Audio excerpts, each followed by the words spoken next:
Welcome back. In today's video, we're going to be discussing USDC, Cardano, and the wider crypto ecosystem, as we are now hearing that USDC once again ignores Cardano, Cardano ignores USDC, and USDC is now moving forward with more integrations outside of the Cardano ecosystem, and the Cardano ecosystem seems to be moving forward without USDC.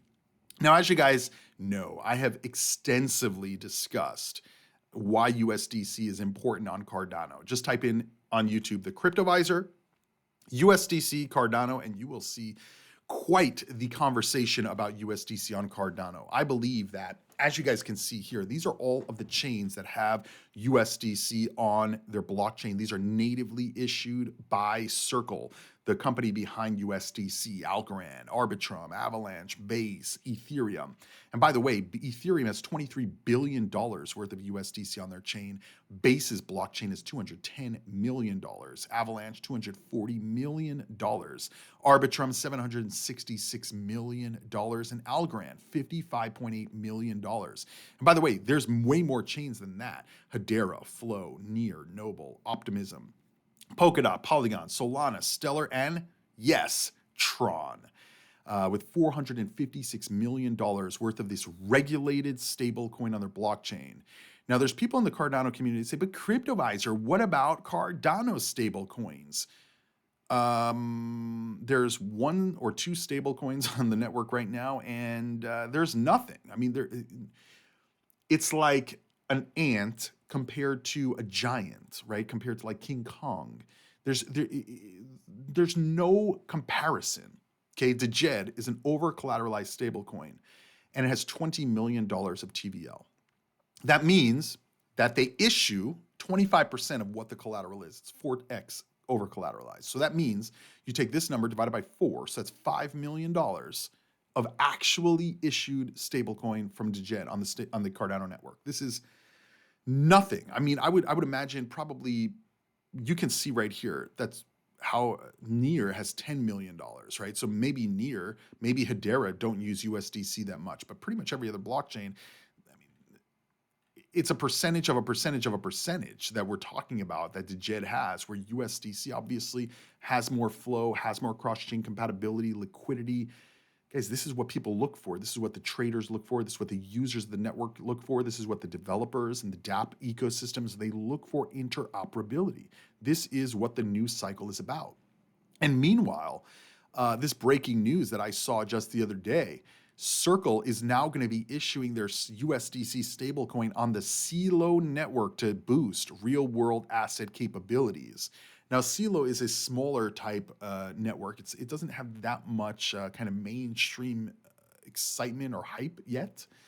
But I remind you, Google is validating a node on the CELO network, at least one node on the CELO network. Now Circle is issuing for real-world asset capabilities on CELO.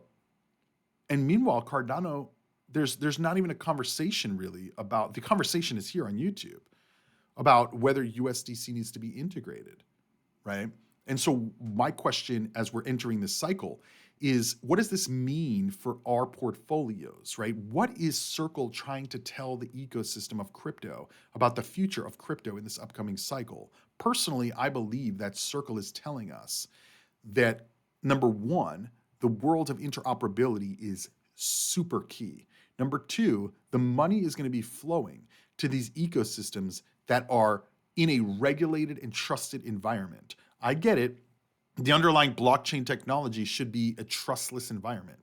And I agree. But when we're talking about regulated stablecoins, a regulated stablecoin can still be deployed on a decentralized blockchain. USDC can still be deployed in a regulated type of environment where Circle controls the flow of that USDC, right? There's a lot of conversation in the Cardano ecosystem, at least, that, well, Circle can reverse transactions. So the fuck what? Who cares? Who cares? If that's your biggest concern, you don't even come into this conversation, because that is not even a concern. The fact that Circle can reverse transactions, you let me know. How can a regulated stablecoin, whether it's Cardano's Mehen or USDC, how can they actually be regulated? If you knowingly steal my crypto, my stablecoin, and then you start using it, if that stablecoin issuer cannot freeze those assets, then it's not a regulated stablecoin. So what the community's view on that is, in Cardano at least, saying, oh, well, Cryptoviser Degen is better, Mahen is better. It can't be. Like, numbers-wise, it can't be. Interoperability-wise, it can't be. Regulation-wise, it can't be. I'm not saying that Cardano can't have other stablecoins or that they shouldn't. What I'm saying is Cardano needs USDC, as does all of these other blockchains. And we've seen a lot of hesitation from the Cardano ecosystem. Even this one stablecoin issuer themselves, Mint. Mint enables seamless interoperable transfers using Cardano's fully redeemable native stablecoin, MyUSD. Now, do I think that this should not be a stablecoin? Honestly, I don't really care. But I do think that USDC should come in.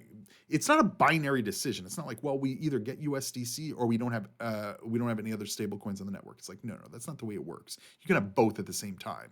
And anybody who's telling you different, they're lying to you, right? So they wrote, one thing Cardano needs less of are gatekeepers and centralized parties. We're about to get the keys via Voltaire. That's the governance phase of Cardano. Decentralized governance is hard, really hard. There will be many disagreements. Is the Cardano community ready? What do you think? Do you think the Cardano community is ready? I don't. The fact that in a centralized way, we haven't gotten any interoperability or USDC or regulated stablecoins yet tells me once it's decentralized, it's going to be even more difficult because there's no authority like IO Global that says, no, we're going to make this happen. There's not going to be any of that because it's going to be up to the community. And one thing that I've learned is that when you have a big group and you're giving all these people decision-making power, honestly, nothing will get done. Nothing will get done because, or you'll still have the centralized parties who have, they have more weighted vote because they have more ADA, and then they'll still push the conversation in the direction that they want. So I don't think it's necessarily going to change that much to begin with.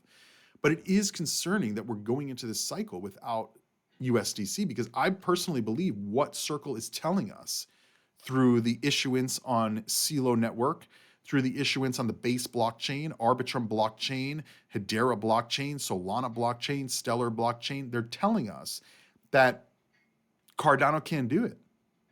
And I'm starting to really think that it is technical capabilities. Because why wouldn't Cardano's ecosystem go and approach Circle? Not even a tweet. Jeremy Allaire, why can't Cardano get a Circle? Get USDC, not even a tweet, nothing. It tells me that there's probably more technical incompatibilities with USDC. And the reason I say this is because not just USDC. If you look at Cardano's DeFi ecosystem is all singular and siloed DeFi, right? There's zero connections to other blockchains. People will say, well, Cryptoviser, what about Wand Chain? That's a cross-chain compatibility platform. Nobody uses it, right? This is not like it was developed by Ethereum developers to bridge to Cardano. It was built by Cardano developers to bridge to these other chains, but nobody is using it because it's not a trusted source of liquidity. It's not a trusted bridge. And how do you build a trusted bridge? Well, you bring in some of the incumbents. You bring some people who have already done it, and USDC has done it. And so personally, guys, I'm so tired of talking about USDC. I'm tired of it. But the Cardano community needs to understand that if you look at what is happening monetarily, I believe time is potentially running out. When I saw this article about CELO getting these capabilities before Cardano, I just want to show you where CELO sits on a market cap chart. And this should go to show you as well that just because a crypto is doing well now or is in a position in the markets now doesn't mean it will continue to be that way forever. $359 million market cap, okay? So USDC is literally right next to Cardano in market cap charts. You can see right here. USDC 26 billion, Cardano 18 billion. And USDC said, ignore Cardano and let's just scroll down to the $359 million mark. And then let's choose, it's on not even on page one, page two. So you scroll all the way down to 359 million, and then you're gonna see CELO right there, right?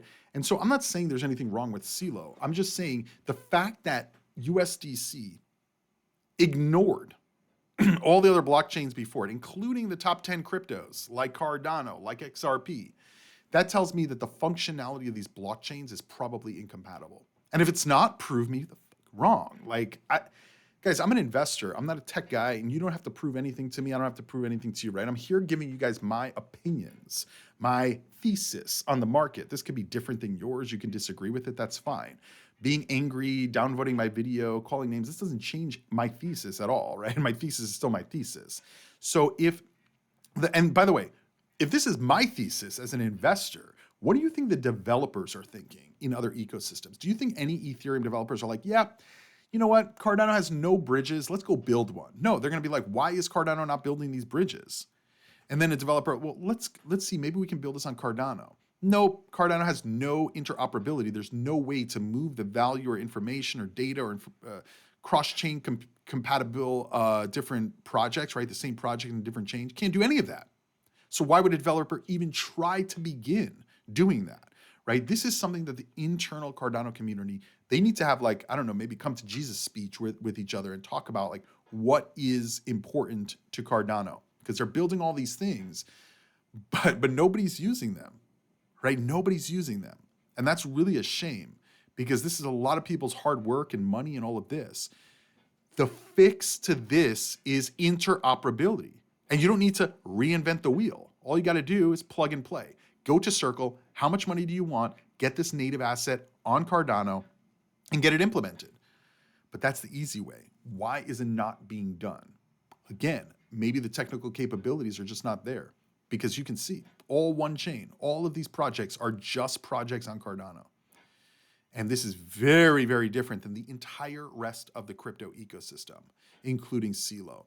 So hopefully we see some changes, guys, but it's really, really not looking good as we're approaching the Bitcoin halving, because this is make or break time for the developers and for the deployments. As I said, through the entire bear market, the bear market is for building, the bull market is for deploying. And if these projects are not building or getting ready to really build these projects out, and they're not ready to deploy in the bull market, they lose an entire full cycle, sorry. And when they lose a full cycle, they lose a lot of money. And that's just the way that it's going to go. It's not just Cardano. There's a lot of other ecosystems in the same situation. XRP is a great example. They spent the last few years fighting the SEC, selling their XRP onto the open market to fund the legal battle. And meanwhile, no interoperability, no cross-chain compatibility, no stable coins. XRP is in the same situation. So how is this going to look in 2 years when we're back in another bear market? Are they still going to be in the top 10? Are they going to be in the top 20? Are they going to be in the top 50? We're going to have to wait and see, but it's going to be really interesting to watch it all play out. And we're going to keep you guys up to date right here on the channel every single day of the year. We upload since 2018. Hopefully you guys enjoyed this video. Don't forget to hit subscribe, turn on notifications. Let me know what you guys think down below. Do you think that Circle made the right decision choosing CELO? And what do you think about XRP and Cardano for this upcoming cycle? I'll see you guys tomorrow. Invest responsibly. Do your own research in crypto on.